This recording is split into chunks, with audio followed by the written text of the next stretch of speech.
hello everybody and welcome to the Artistry House, the home of the British Institute of Professional Photography. And we've got another one of our three favourite things. And on the line today, we have an amazing photographer up in the northeast of the UK in a place called Norton, Mr. Gary Walsh. Hello, Gary. He just not to speak. Am I on? You're on now, yeah. I'm on. Hello, Martin. Also, biggest comedian that I've ever known. So you're going to give me a heart attack through this interview, aren't you? No, it's going to be. I'm a changed man. This lockdown has changed me. I'm full on serious now. I don't believe you for 1 second. So Gary, you're based up in the northeast. You're an award-winning photographer. You also are northeast chair for the northeast region. I didn't tell you I was going to say that, did I? So can you just tell us a little about yourself and your business model and how you make your living day to day? Okay, so started off. How far do you want to go back from birth About to 5 date minutes. or not? So I started, worked in a professional lab. Also had some commercial photographers. Did a little bit of commercial photography.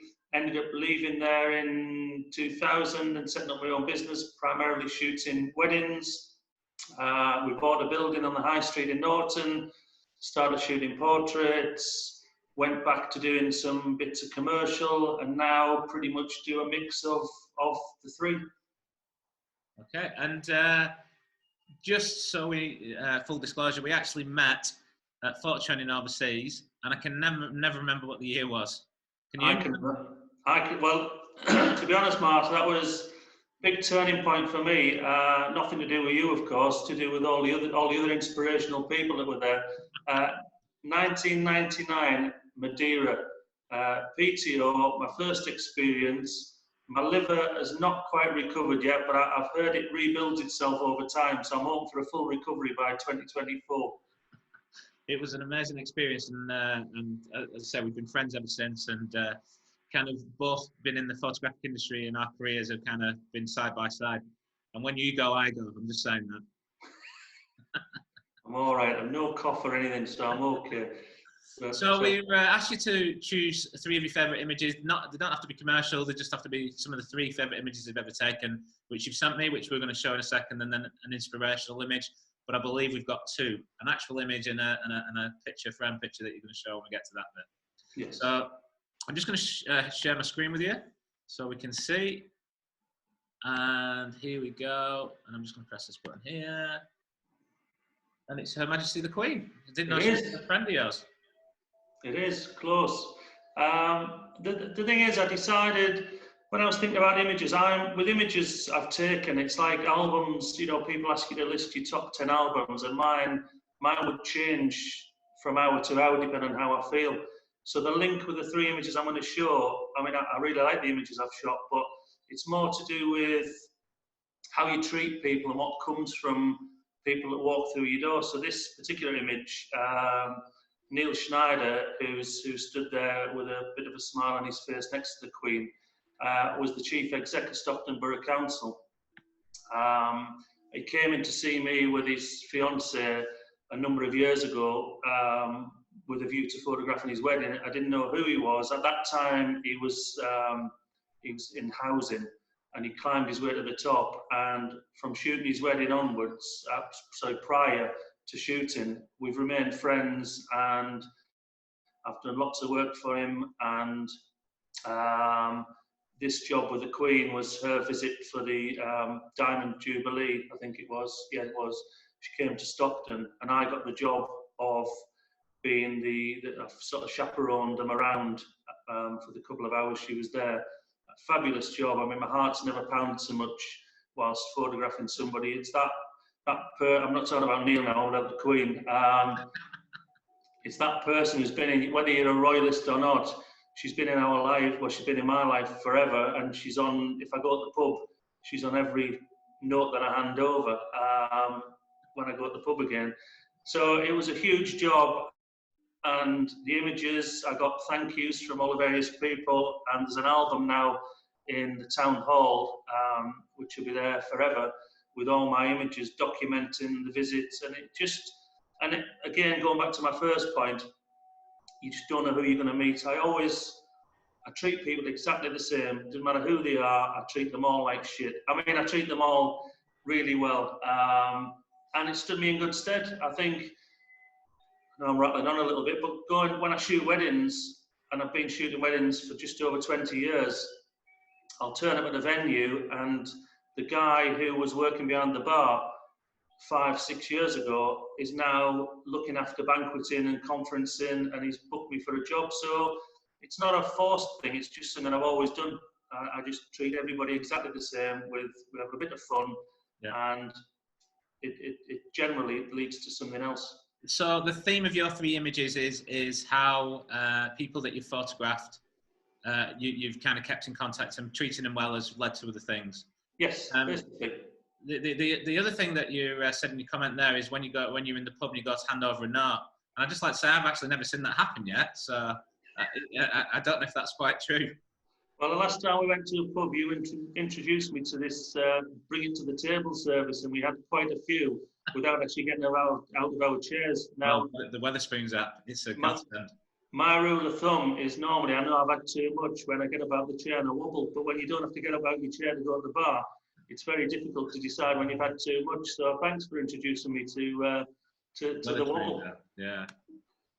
Okay, so we're going to move on to your next one in 1 second when it lets me exit out here. I don't know why it wouldn't let me move on.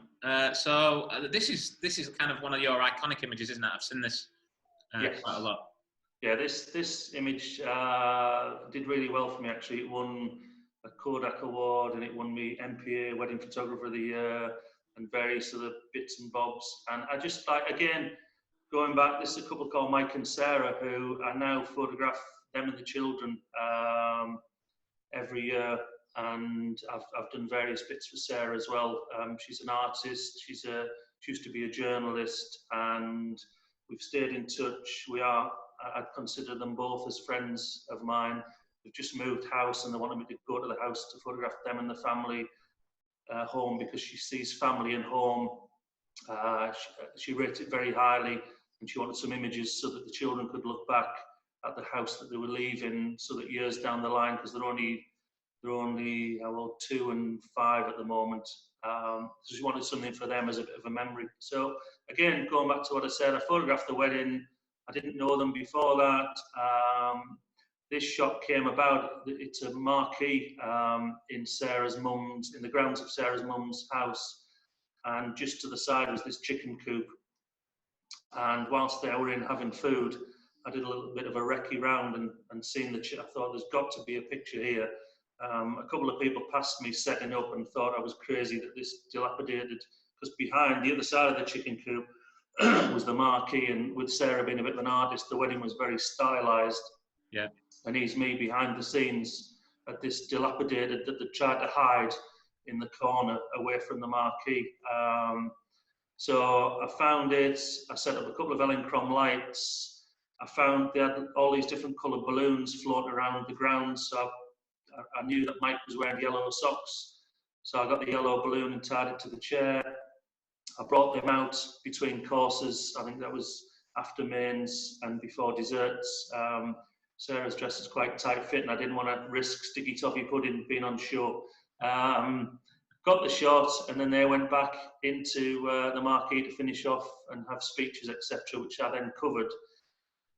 Afterwards, fast forward into winning the award, I then found out from Sarah's mum that Sarah's great-granddad had built this chicken coop years and years ago, obviously since passed away, and it had been handed to the various families, and it ended up with Sarah's mum. So there was a real lovely link and a lovely backstory to the actual chicken coop as part of the shot.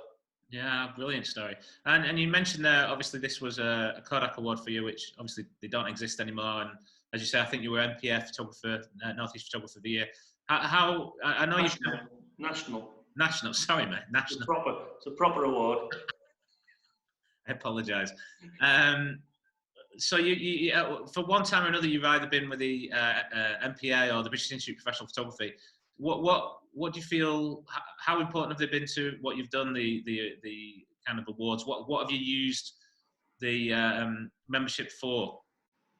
Well, I think if we discuss awards, just awards in themselves, to me, so I won again. I'm going to sound like I'm showing off now, but it's not my thing. I won Fujifilm Professional Photographer of the Year just before it all I disbanded. remember that one. The one in the church, right? Is it that one?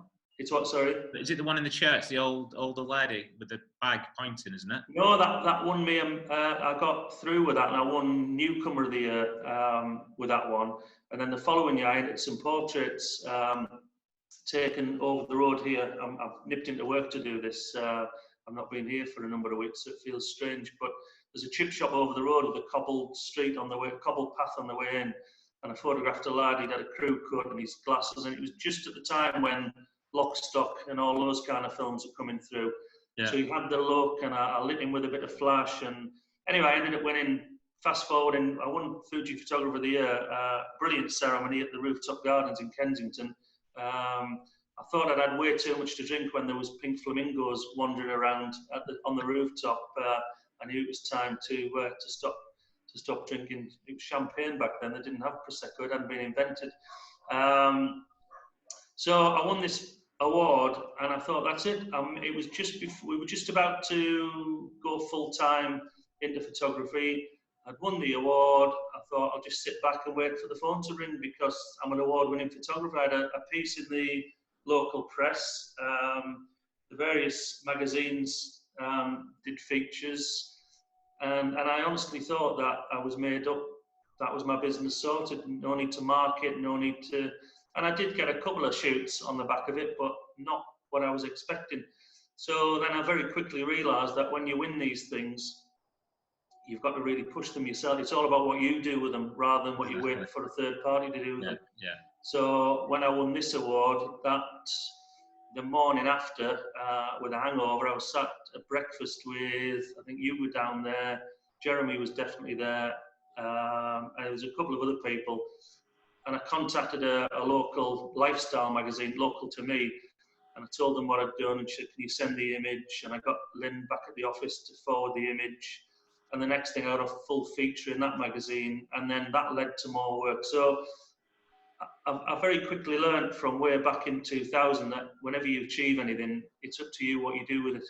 Yeah. Don't expect people to come to you. It doesn't work like that. And you find that even, a lot of big name celebrities, and if you want to promote, you've got to get out there and get off your backside. Absolutely. And that's what I tell people all the time about, even when they qualify with us, it's not going to generally bring them more work unless they kind of put some kind of the back into it, as in, self-publication, contacting press. I mean, we supply press releases for competitions and stuff for them that they've kind of filled their name and it's all rewritten, it's written for them. But then they've got to really kind of do some groundwork. But it can have a great impact, I think. So, yeah. I think as well people talk about having the British Institute of Professional Photography attached to your name, and does it actually bring anything in? It only does if you talk about it with pride, and if you talk about, how you're connected with this association and the background of the association, and, adding the logo. I've seen it debated before on various sites where, I'll put the logo of the MPA or the British Institute of Professional Photography on, and nobody's bothered. No brand. Well, there might not be, but when you sat talking to them and you're trying to get them to book you as the photographer, you start telling them and that you've qualified, and it could be that one thing that sets you apart from somebody up the road who's equally as good and equally as creative, but they've not told them this little backstory about how they're associated with whichever organisation. Brilliant. I'll give you a $5 letter, Gary. Your third image. Okay, again, going back to, this was a real chance. I'm always on the scout about for locations, and autumn, spring, I'm trying to forget about spring because we've lost lots of our portrait and wedding work, but sort of bluebells and springtime, it's always a good time for us, and autumn equally as good. So this particular image, I've been for a recce, and with a little one at this age, just a little girl called Ruby, and you never know what you're going to get. So in my head, I'll work out how I'm going to shoot a particular portrait, not factoring in that you're working with a real live little human who might not play the game. So I took my Ellen Crom lights out with me. I got it all set up and then prayed, and for some reason, I don't know how, but sometimes I get lucky, and she looked right at me, the expression and everything. Yeah. Going back to the original point for picking these images, this is the daughter of a videographer called Wayne, who has a very successful company called Green Biscuit. And we come across each other all the time. We've got lots in common in terms of the music that we like and the kind of things we joke about. And I've now photographed his daughter. He's just had another baby. I'm photographing the baby as soon as we can. He's going to video my daughter's wedding, which was sadly postponed. It was meant to be this coming weekend, which is all very sad, but we're now looking forward to next April. And Wayne's coming along to shoot the video. So again, it's one of those, you know, we meet week in, week out, or well, not every week, but we work together regularly. And that's led to this lovely relationship where he's going to be at my daughter's wedding and I'm shooting his family as they start growing. Yeah, that's great. So a great image as well. Did you win any awards with this, or is this one that you just like? And I've never entered. One Vision have been using it to promote some of their products, and I've just entered it in the MPA regional awards. But apart from that, I've never entered it. But yeah, fingers crossed. It's, you know, all the elements are there. She's cute. The catch slides, the surrounded by, and it's actually a mum is behind holding on to her as we poked her head through the shrub, which was she took to it, so she wasn't too distressed by that. Maybe she now, for the rest of her life, she won't go near the shrub again. But hey ho. Okay, and beautiful 3 images there, Gary. And we're going to move on to one of the ones that's inspires you. Yeah, this was taken. This is more recent, and obviously involving the whole situation at the moment. I was in the village last week, and I was on my way into work to get my flash guns just to give them all a bit of a charge, because I've been neglecting them for the last 5 weeks or so. And while I was in the village, I bumped into a lady, and she said to me that the local care home were having a sing-song. It's the first time that these people have been out since, obviously, before the lockdown, because they had to be protected. And they'd invited the families. This is in this little flower. This is a 135 lens I've got on, so I'm stood at quite a distance, and I've cropped in a touch. So I'm nowhere near them, and everything else was policed really well. There was little stickers to where family could stand. It was the first time the families were able to see their elderly relatives, granted from a distance. But I looked at the faces of the people, the old, I was going to say inmates, but they're not inmates. But I looked at their faces, and you hear on the news about nursing homes, and there's, you know, the 15 have been wiped out, and all of a sudden it just becomes a commodity, and you forget about the human side of it. And everything I do working with people is about that human connection. Yeah. And I looked at these, I don't mind admitting, with a camera up to my eyes were filled with tears, because seeing the family at a distance on the flip side, and seeing these people singing along, and they were singing wartime songs, and I don't know, it had a real impact on me. It was a real moment for me, and I get those moments when I'm shooting weddings, when I'm shooting children, and yeah, it really hit me that moment in time. And this guy, obviously there's characters wherever you go, and it just took it away from being a number on the TV to, these are real people that need protected. And I just felt that I needed to show the image and share that little story, because we don't want to be desensitized when we see numbers on the TV. These are actually humans who've lived no, you're absolutely right. And when we did this 3 Favourite Things with Andy Younger the other day, or Andrew Younger, one of his last pictures was a picture of Woody's son being born, and it showed all the nurses involved around, and you could actually see the care and the attention. And you know, it rings a bell in my heart, because my daughter's a radiographer and she's on the front line at the moment, and they really do care. They don't get paid a lot of money. They're going into work every day, You know, they are really putting their lives at risk. And whatever you say about, you know, the protection and everything they have, you know, my daughter's been almost 7 days a week for 7 weeks. 23-year-old seeing things that they shouldn't be seeing, and it's anybody in the NHS, I have so much admiration. And before we started filming, I was saying, you know, the unsung heroes, like people who are working every day in supermarkets and bus drivers and taxi drivers. It's, you know, I hope at the end of all this that there'll be much more appreciation for these type of people. Yeah, me too, and I hope so. And I hope these guys start earning more than photographers, because they're doing much more than all we do is take snaps. And these guys are out there caring for people. And that was a joke, by the way. I hope they don't earn more than photographers. I think we need to earn more. We're the new key workers in this next phase. We'll get out and pick up and photograph families, all being well. Anyway, yes. Lovely picture. So yeah, great image. Moments. And again, it's times like this and images like this and all the other ones I've captured where you're thankful for what you do as a job. Yeah, no, it is. And sorry, did I scare you then? My face come up on your screen. Yeah, and they do have great meaning. And Gary, you've got one other picture. I think this is more about your love of music, and I know you're like me, you're a massive music fan. Yeah. And something that's inspired you to take some of the pictures, and you know, some of the style I've seen of some of your images could almost be album covers, couldn't it? So, well, this was something Lynn bought me for my birthday, and I'll just show you the picture. You're looking good for 70, by the way.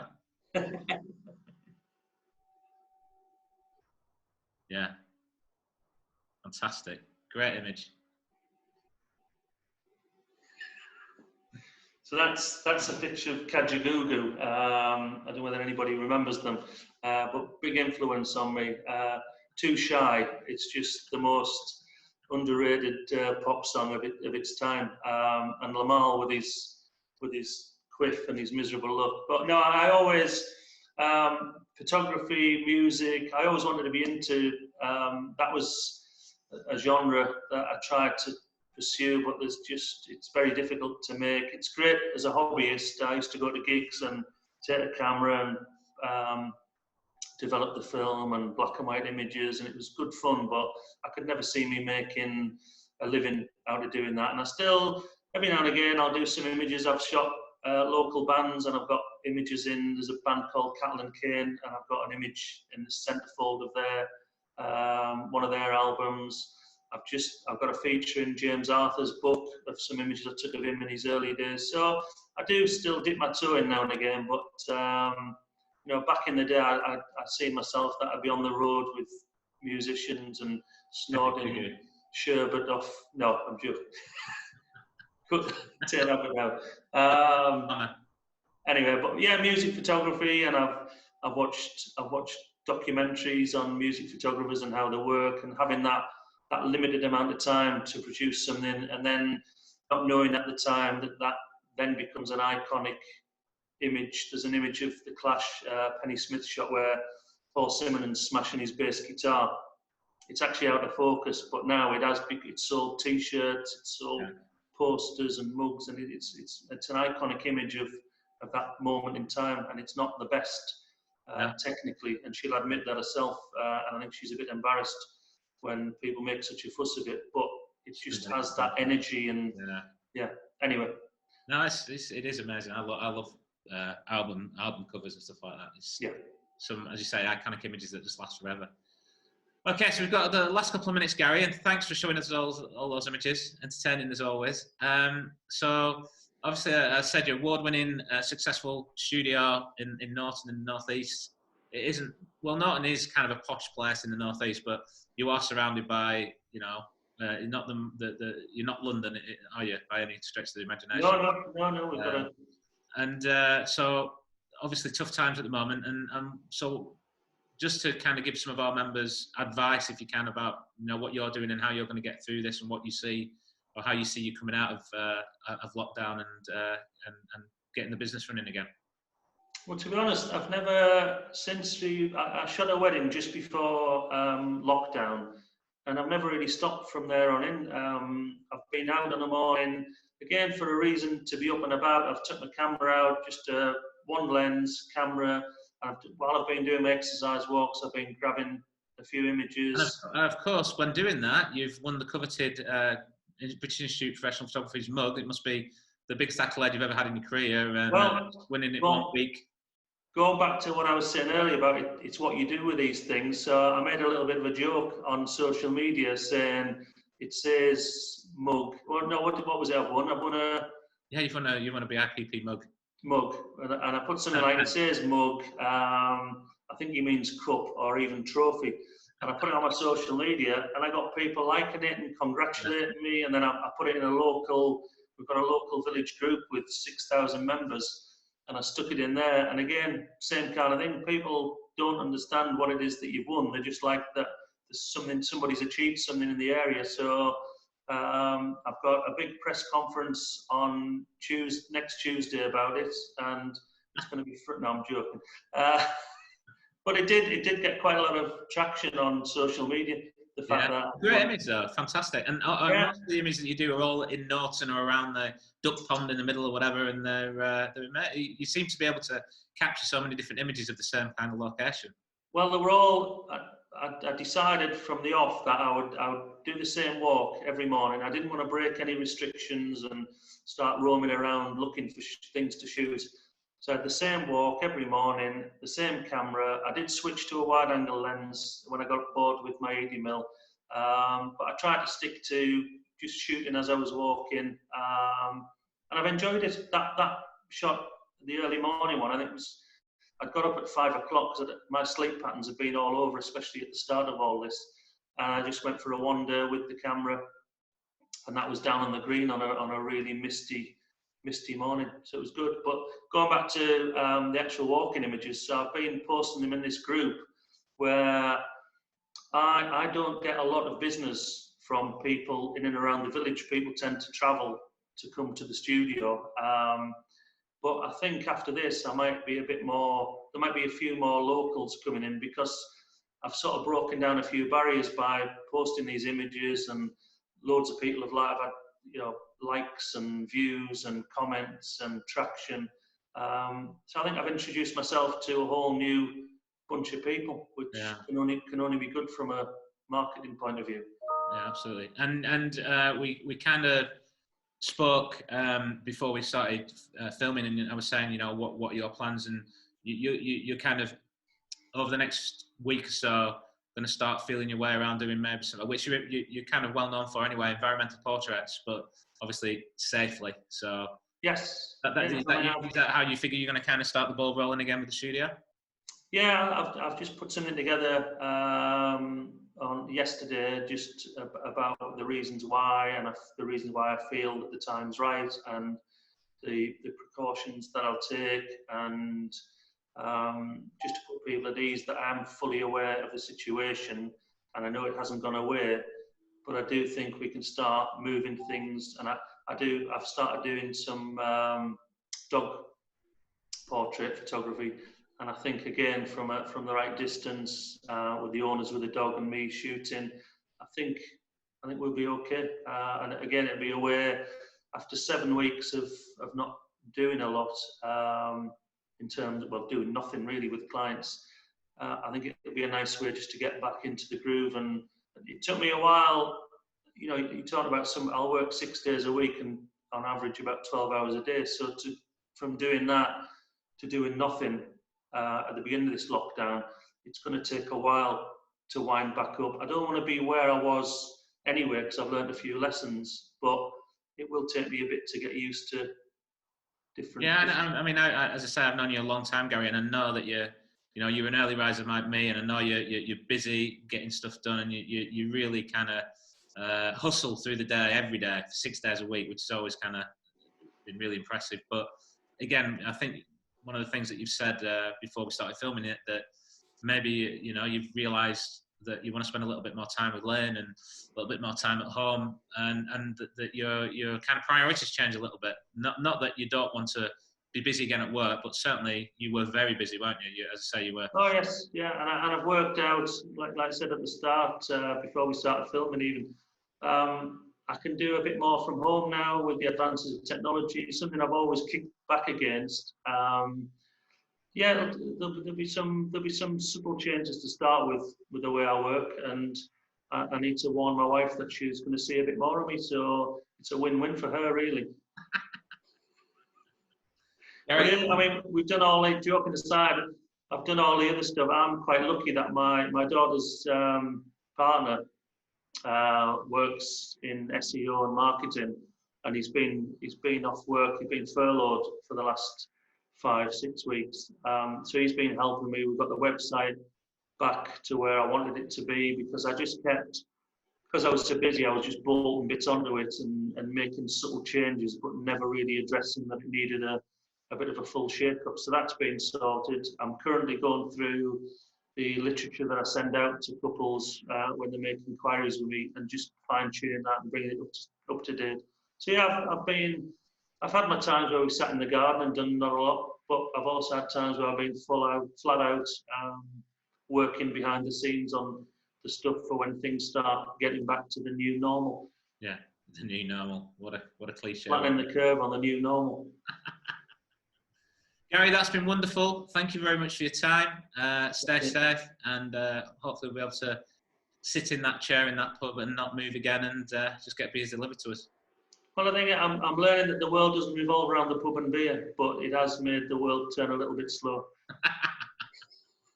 For me as well. Thank you, Gary. No worries. Good to chat.